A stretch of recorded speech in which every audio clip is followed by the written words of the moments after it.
Hello students, तो start करते हैं आज का टॉपिक। आज का हमारा टॉपिक है स्टेट पब्लिक सर्विस कमीशन।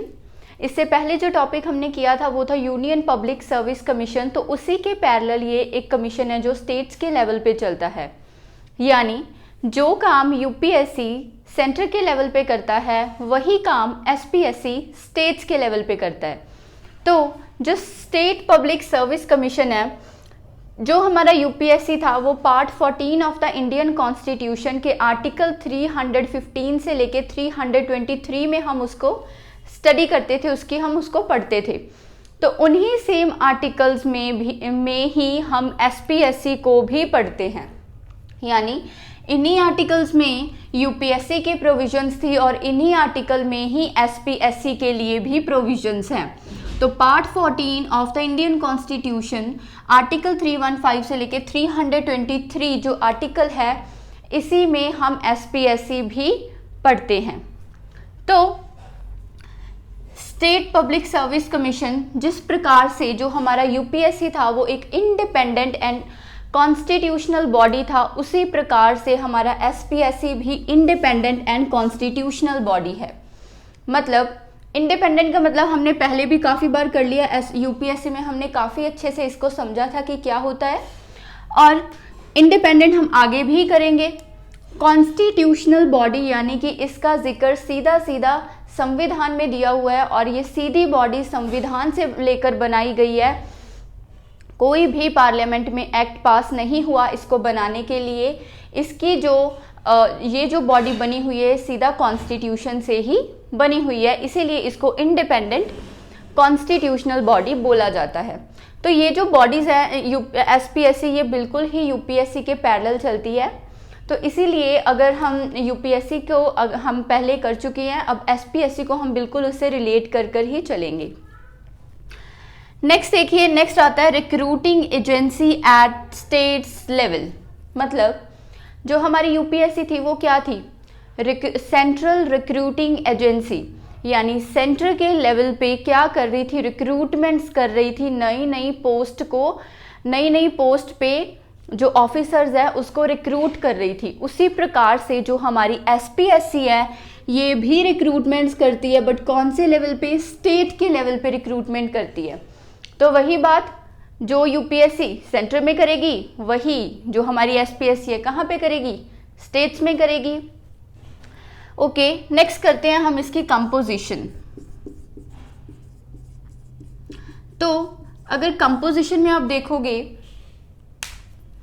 सबसे पहले यूपीएससी की कंपोजिशन अगर आपको याद होगी तो वहां पे एक चेयरमैन था और कुछ मेंबर्स थे जिनको अपॉइंट किया जाता था प्रेसिडेंट के द्वारा, ठीक है। और वो दूसरे मेंबर्स कितने होंगे वो भी कौन डिसाइड करता था, कौन डिटरमाइन कर रहा था? प्रेसिडेंट। तो उसी तरह से हमारे जो एसपीएससी होता है उसमें एक तो चेयरमैन होता है, ठीक है, एक चेयरमैन होता है प्लस अदर मेंबर्स, कुछ और मेंबर्स होते हैं, ठीक है। अब ये कितने मेंबर्स होते हैं, ठीक है, तो इसकी जो स्ट्रेंथ होगी, स्ट्रेंथ ऑफ अदर मेंबर्स, यानी बाकी के जो मेंबर्स हैं वो कितने होंगे, तो स्ट्रेंथ ऑफ अदर मेंबर्स ये कौन डिटरमाइन करेगा? Are to be determined by, अच्छा, यूपीएससी के जो बाकी के मेंबर्स हैं वो कितने होंगे उसको कौन डिटरमाइन करता था? प्रेसिडेंट। तो जो काम प्रेसिडेंट सेंटर पे कर रहा है वही काम गवर्नर स्टेट्स के लेवल पे कर रहा है। तो अगर यूपीएससी के बाकी मेंबर्स की स्ट्रेंथ प्रेसिडेंट बता रहा होगा तो strength of the other member in the case of SPSC वो कौन डिटरमाइन करेगा? गवर्नर।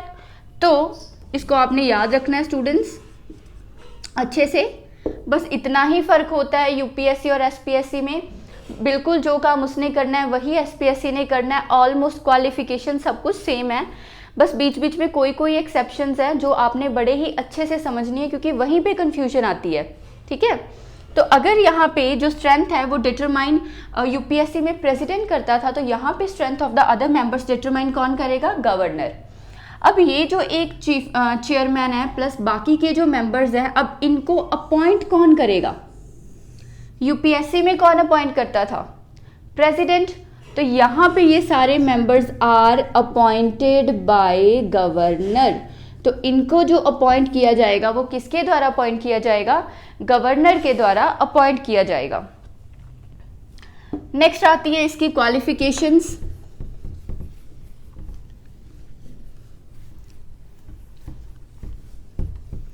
तो नेक्स्ट आती है इसकी क्वालिफिकेशन, और जो क्वालिफिकेशन है वो बिल्कुल सेम होती है as that of UPSC.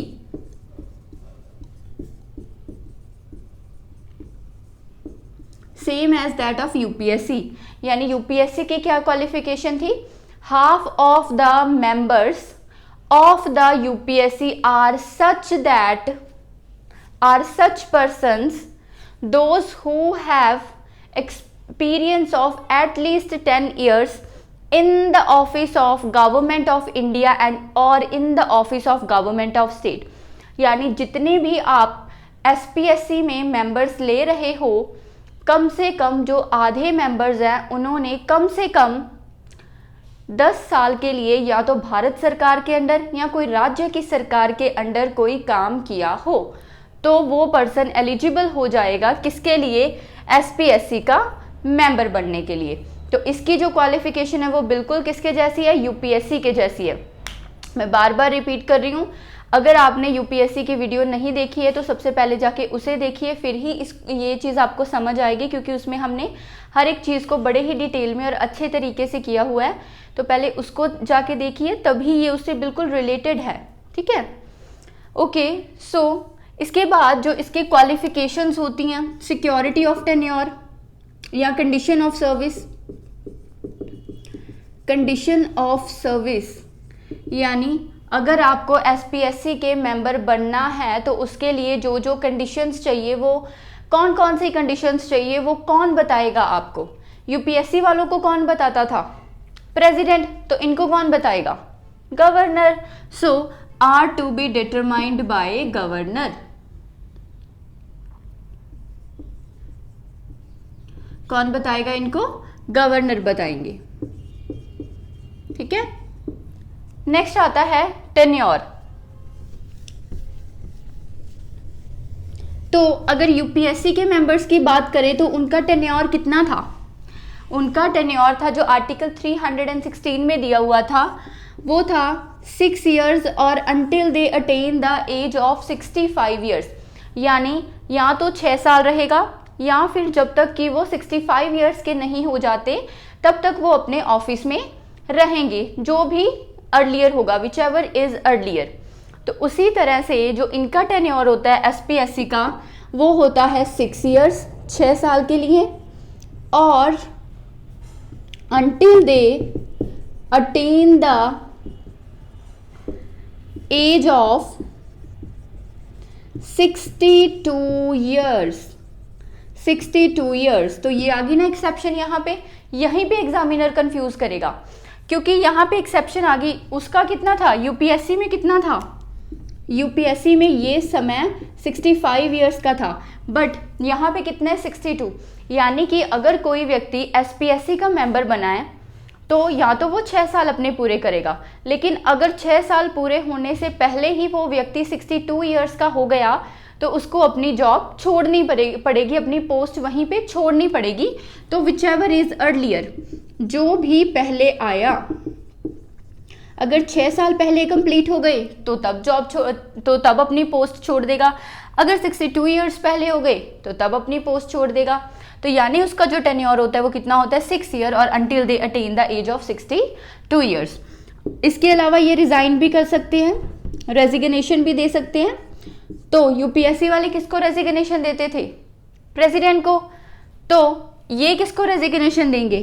Governor को। ठीक है, तो ये अपनी रेजिग्नेशन गवर्नर को देते हैं। नेक्स्ट जो थिंग आती है वो आती है इसी में ही रिमूवल की। एक तो इनके 6 years कंप्लीट हो गए या ये 62 years के कंप्लीट हो गए तो अपनी सीट छोड़ देंगे। दूसरा, ये रिजाइन करेंगे, गवर्नर को अपना रेजिग्नेशन लेटर देके तब अपनी सीट छोड़ेंगे। तीसरी बात होती है इनकी सीट खाली करवाने की, कि इनको निकाल दिया जाए। ठीक है, यानी इनको रिमूव कर दिया जाए। तो ये आपको बड़े ध्यान से समझना है। तीसरा जो इसमें मेथड होता है वो होता है रिमूवल का। अब इनकी जो रिमूवल की जाएगी वो बिल्कुल यूपीएससी के मेंबर्स की तरह ही की जाएगी। जानी या मेरे कहने का मतलब है कि जो जो कंडीशंस पे यूपीएससी के मेंबर को उनकी पोस्ट से हटाया जा सकता है, वही कंडीशंस में एसपीएससी को भी उनकी पोस्ट से हटाया जा सकता है। अब वो कंडीशन कौन कौन सी थी, दोबारा से करते हैं हम इसमें।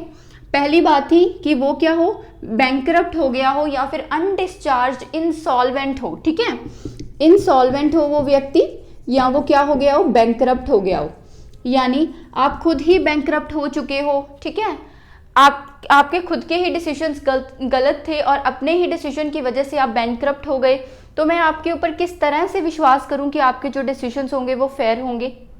ठीक है, तो मैं आपको इस बेसिस पे निकाल सकता हूं। ठीक है, दूसरी जो कंडीशन थी कि वो व्यक्ति जो है पेड एम्प्लॉयमेंट कर रहा हो, ठीक है, आउटसाइड हिज ऑफिस, यानी उसका एक इंडिपेंडेंट ऑफिस है, अपने ऑफिस के बजाय अपने ऑफिस में रहते हुए भी बाहर जाकर कोई नौकरी कर रहा है, कोई ऐसी एम्प्लॉयमेंट कर रहा है जहां से उसको पैसे आ रहे हैं, तो आप तो इस कमीशन में रहने के लायक नहीं हो, मैं आपको हटा सकता हूं। ठीक है, तीसरी बात आती है कि अगर प्रेसिडेंट को लगे कि वो व्यक्ति अनफिट है, अगर प्रेसिडेंट को लगे unfit in the opinion of, किसके ओपिनियन में, प्रेसिडेंट के, यानी अगर प्रेसिडेंट को लगे कि वो जो व्यक्ति है वो अनफिट है अपने माइंड से या अपनी बॉडी से, तो उसको भी बोला जा सकता है कि आप भी इस कमीशन में रहने के लायक नहीं हो, आपको हटाया जा सकता है। ठीक है, अब बात ये है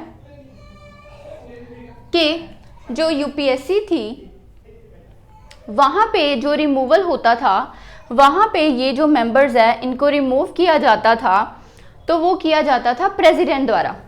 अगर प्रेसिडेंट को लगता था कि वो व्यक्ति बैंकरप्ट हो चुका, वो व्यक्ति बाहर जाकर कोई काम कर रहा है, वो व्यक्ति अनफिट है in the opinion of president, तो प्रेसिडेंट उसको हटा देता था।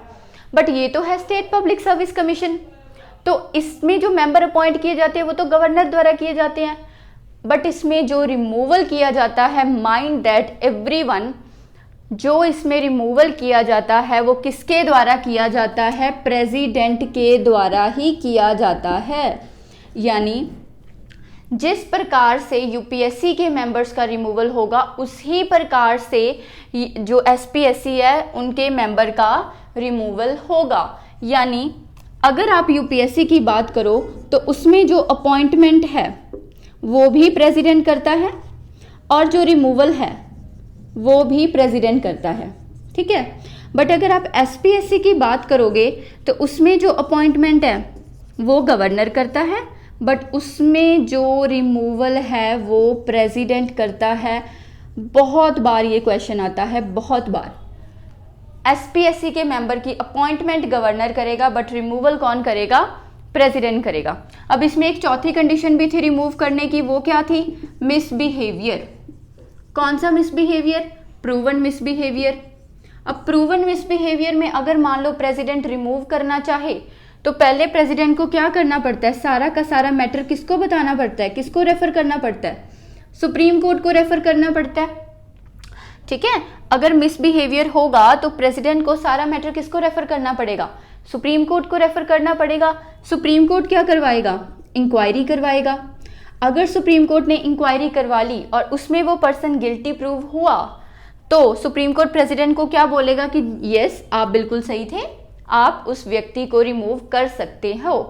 और जब तक वो इंक्वायरी चल रही होती है तो क्या होता है, वो व्यक्ति सस्पेंड रहता है, प्रेसिडेंट उसको सस्पेंड कर सकता है उतने समय के लिए जब तक कि इंक्वायरी चल रही है। तो आई होप आपको यहाँ तक सब समझ आ गया होगा। ये तो हमने पहले वैसे किया ही था, इसमें कुछ इतना खास नहीं था। ओके, इसके अलावा आपको पता ही है जैसे यूपीएससी थी तो उसमें अगर उसके चेयरमैन एब्सेंट थे तो भारत के राष्ट्रपति क्या करते थे, प्रेसिडेंट किसी भी मेंबर को अपॉइंट कर लेते थे कि आप एक्टिंग चेयरमैन बनोगे अगर आपके चेयरमैन की कुर्सी खाली होती है, अगर आपके चेयरमैन की पोस्ट वेकेंट होती है, पहली बात। या अगर आपका चेयरमैन इनकेपेबल है, अपनी ड्यूटीज़ को अच्छे से नहीं कर पा रहा, तो मैं आपको अपॉइंट करता हूँ।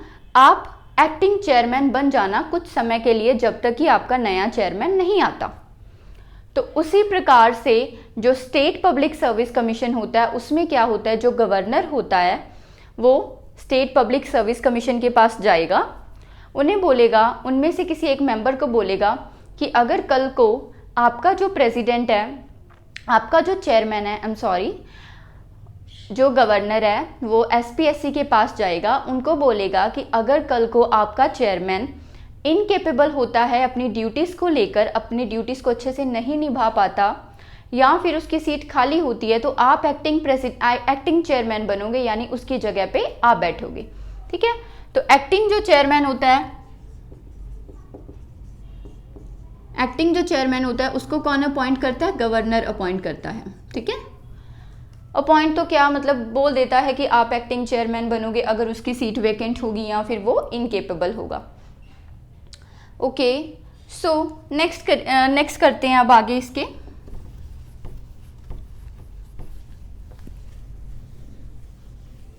इसका आप स्क्रीनशॉट ले लीजिए कीजिए।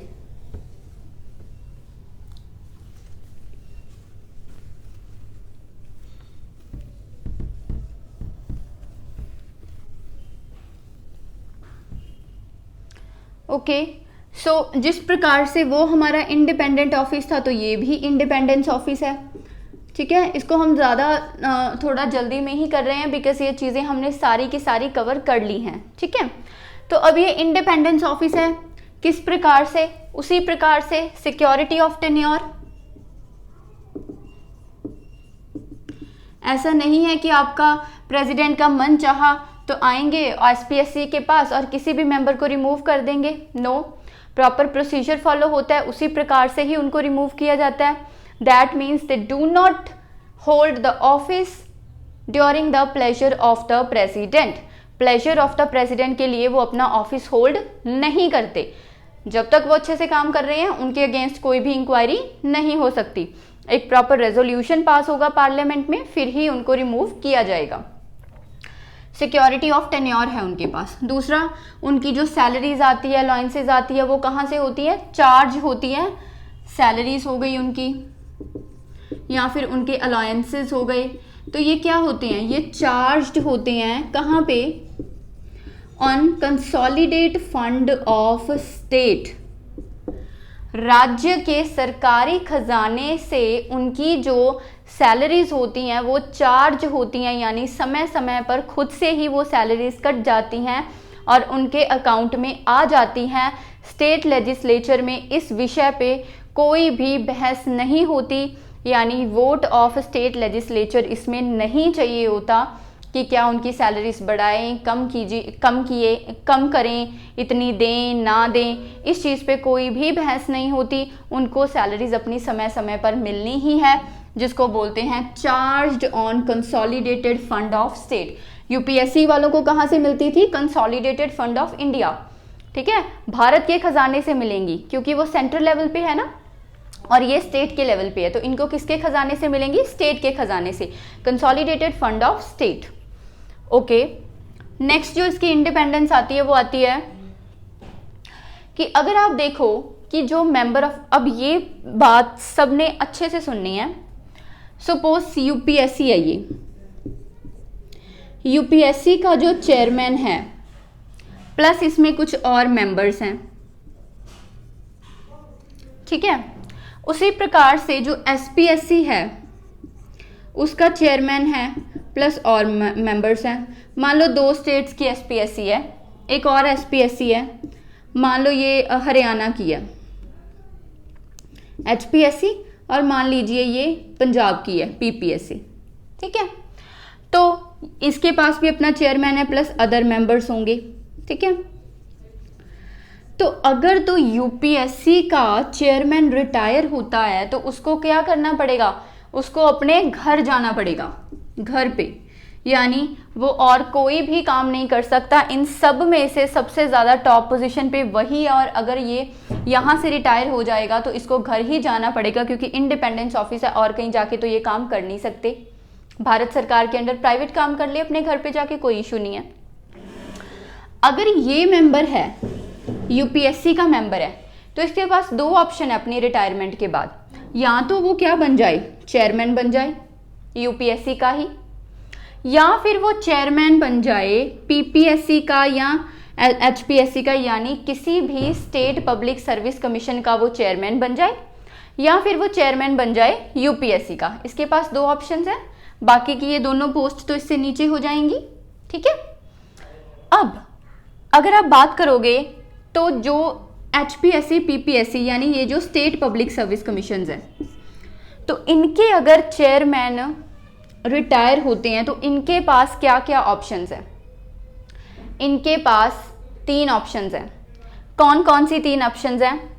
वो यूपीएससी का चेयरमैन भी बन सकते हैं, वो यूपीएससी के मेंबर भी बन सकते हैं, और वो किसी भी दूसरी अन्य एसपीएससी के चेयरमैन भी बन सकते हैं।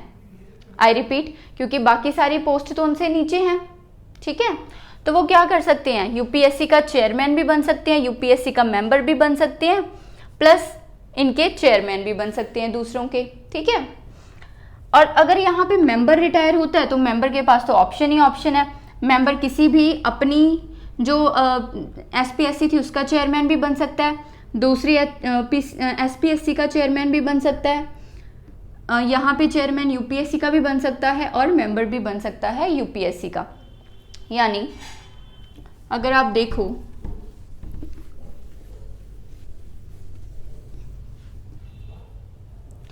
तो सबसे पहले क्या आता है, यूपीएससी का चेयरमैन, ठीक है। उसके बाद जो स्टेट पब्लिक सर्विस कमीशन होते हैं उसके चेयरमैन, देन यूपीएससी के जो मेंबर्स होते हैं और स्टेट पब्लिक सर्विस कमीशन के जो मेंबर्स होते हैं। इस प्रकार से एक ऑर्डर चलता है, ठीक है। अगर यूपीएससी का चेयरमैन रिटायर हो जाएगा तो क्या कहाँ जाएगा, अपने घर पे। अगर एसपीएससी का चेयरमैन रिटायर हो जाएगा, ठीक है, उसके पास क्या ऑप्शंस है, यूपीएससी का चेयरमैन भी बन सकता है और वो यूपीएससी का मेंबर भी बन सकता है। आई एम सॉरी, थोड़ा सा कंफ्यूजन हो गया।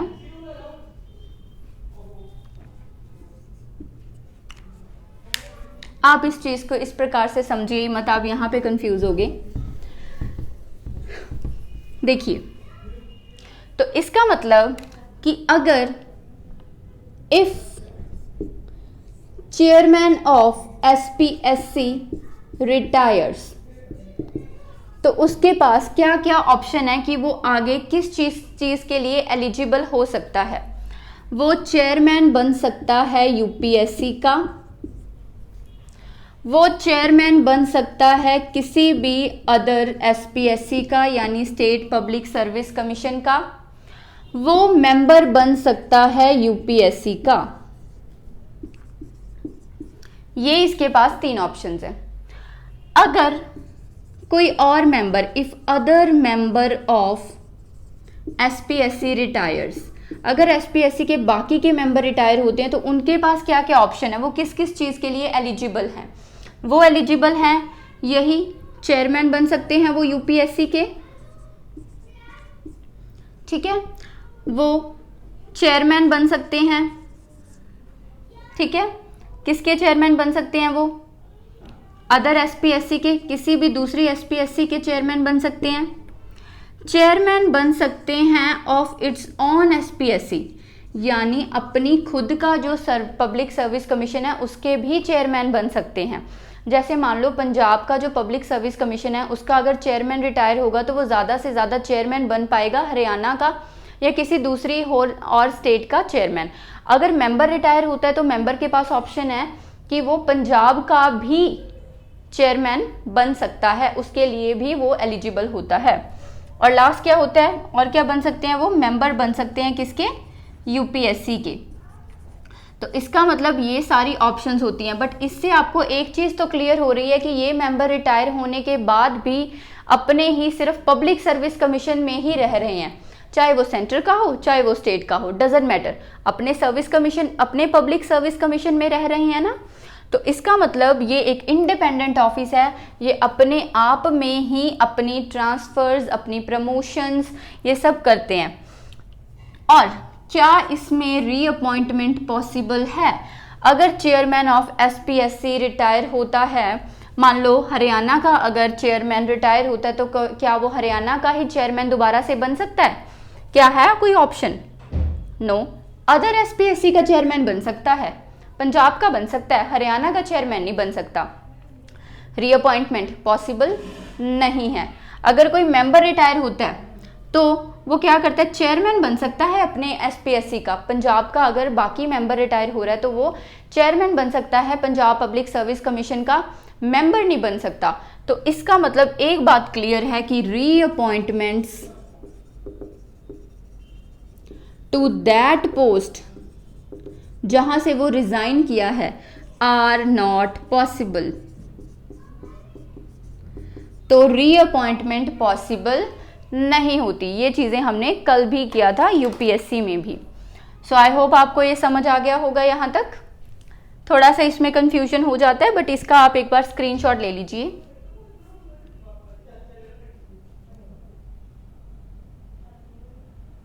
ओके, सो आगे बढ़ते हैं।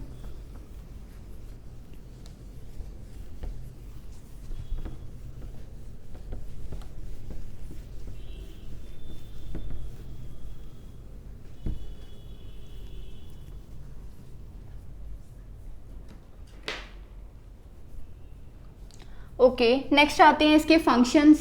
तो इसके फंक्शंस बिल्कुल भी डिफरेंट नहीं है। इसके फंक्शंस एग्जैक्टली बिल्कुल किसके जैसे हैं? यूपीएससी के जैसे हैं।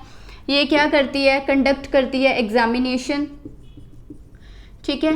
जो स्टेट के सिविल सर्विसेज के एग्जाम्स होते हैं उसके एग्जामिनेशन कंडक्ट करती है। जैसे पीसीएस का एग्जाम हो गया, एचसीएस का एग्जाम हो गया, Punjab civil services, Haryana civil services, Himachal Pradesh civil services, Orissa civil services, तो इनके एग्जाम्स कंडक्ट किए जाते हैं, ठीक है। तो यहाँ पे जैसे स्टेट में एसडीएम लगते हैं, एग्जाम के बाद डीएसपी हो गया, तहसीलदार हो गया, तो ये सारे के सारे एग्जाम इनके द्वारा कंडक्ट किए जाते हैं। दूसरा इनका काम होता है रिकमेंडेशन का, सलाह देने का, ठीक है। रिकमेंडेशन किस प्रकार की हो सकती है कि वो गवर्नमेंट को बोलते हैं कि मैंने इन व्यक्तियों का एग्जाम लिया है, ये व्यक्ति सेलेक्ट हुए हैं, आप क्या कीजिए, इनको अपॉइंट कर लीजिए एज अ ब्यूरोक्रेट्स, ठीक है, आप इनको एसडीएम अपॉइंट कर लीजिए। यानी रिकमेंड करते हैं किसके लिए? अपॉइंटमेंट ऑफ सिविल सर्वेंट्स, ठीक है। दूसरी बात क्या होती है कि इनकी अगर प्रमोशंस करनी हो या उनकी अगर ट्रांसफर्स करनी हो तब भी इनसे बात कर ली जाती है, ठीक है, इनकी रिकमेंडेशन ले ली जाती है। देन कौन कौन सा व्यक्ति सूटेबल होगा उसके लिए भी, एग्ज़ाम के लिए, तो उसकी भी रिकमेंडेशन इनसे ले ली जाती है। तो ये सब रिकमेंडेशन ही उसकी होती है, कोई खास इनका फंक्शन में डिफरेंस नहीं होता। जैसे हमने यूपीएससी का किया था वही था। अब इनकी जो काम है वो है रिकमेंडेशन का। तो अगर ये रिकमेंडेशन दे रहे हैं राज्य की सरकार को कि आप इस प्रकार से काम कीजिए, तो क्या इनकी रिकमेंडेशन बाइंडिंग है? क्या जो इन्होंने रिकमेंडेशन दे दी, जो चीज़ इन्होंने रिकमेंड कर दी, क्या वो स्टेट की सरकार को माननी ही पड़ेगी? तो ऐसा नहीं है। Recommendation is not binding on government. तो ये एक संवैधानिक बॉडी है, संविधान में इसका जिक्र है, ठीक है। इंडिपेंडेंट ये बॉडी है। अगर इतना इम्पॉर्टेंट ये बॉडी है और इतने इम्पॉर्टेंट होने के नाते ये आपको कोई बात बता रही है और आप अगर उसकी बात को नहीं मान रहे, तो इसका इम्पॉर्टेंट होने का फ़ायदा क्या? एक ऐसी बॉडी जिसका जिक्र संविधान में भी है, एक ऐसी बॉडी जो कि इंडिपेंडेंट बॉडी है, एक ऐसी वही बॉडी अगर सरकार को किसी चीज़ के लिए एडवाइस कर रही है, वो एडवाइस सरकार पे बाइंडिंग नहीं है, मतलब सरकार की मर्जी है उस एडवाइस को मानना या ना मानना, तो उसकी क्या वैल्यू रह गई? तो इसका मतलब चाहे ये चीज़ नहीं है, बट अगर सरकार ने उस बॉडी की बात नहीं माननी, उस बॉडी ने बोला है उसकी बात को गवर्नमेंट ने नहीं मानना, तो गवर्नमेंट को जो राज्य का स्टेट लेजिस्लेचर है वहाँ पे आंसर देना पड़ेगा कि हमने वो बात क्यों नहीं मानी, ठीक है। सो अगर वो इसकी बात नहीं मान रहे, देन क्या होगा, जो गवर्नमेंट होगी वो इज़ आंसरेबल होगी, उसको आंसर करना पड़ेगा किसको, स्टेट के लेजिस्लेचर को, कि हमने जो हमें एसपीएससी ने बात बोली थी वो हमने क्यों नहीं मानी, तो उसके बारे में उनको आंसर करना पड़ेगा। ओके, सो अब जिस प्रकार से जो यूपीएससी थी वो हम अपनी सालाना रिपोर्ट रेडी करती थी, प्रेसिडेंट को देती थी और प्रेसिडेंट वो रिपोर्ट पार्लियामेंट के आगे रखता था, उसी प्रकार से जो हमारी एसपीएससी है वो अपनी एनुअल जो रिपोर्ट है वो किसको देती है, एनुअल रिपोर्ट, यानी पूरे साल भर में एसपीएससी ने क्या काम किया, ये एक एनुअल रिपोर्ट तैयार की जाएगी और किसको देंगे, गवर्नर को देंगे। और वो जो गवर्नर होगा वो रिपोर्ट को किसके आगे रखेगा, स्टेट के लेजिस्लेचर के आगे रखेगा, यानी विधानसभा के आगे रखेगा कि एसपीएससी ने पूरे साल भर में क्या क्या काम किया। उसकी रिपोर्ट एसपीएससी किसको देगा, गवर्नर को देगा, और गवर्नर किसको आगे रखेगा, स्टेट लेजिस्लेचर के आगे रखेगा। ओके, तो यहाँ तक हमारा एसपीएससी है जो कंप्लीट होता है। अब इसी में एक चीज और है,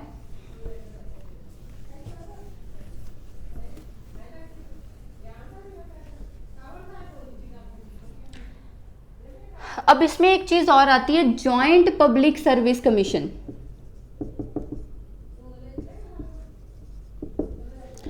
तो जॉइंट पब्लिक सर्विस कमीशन यानी जेपीएससी,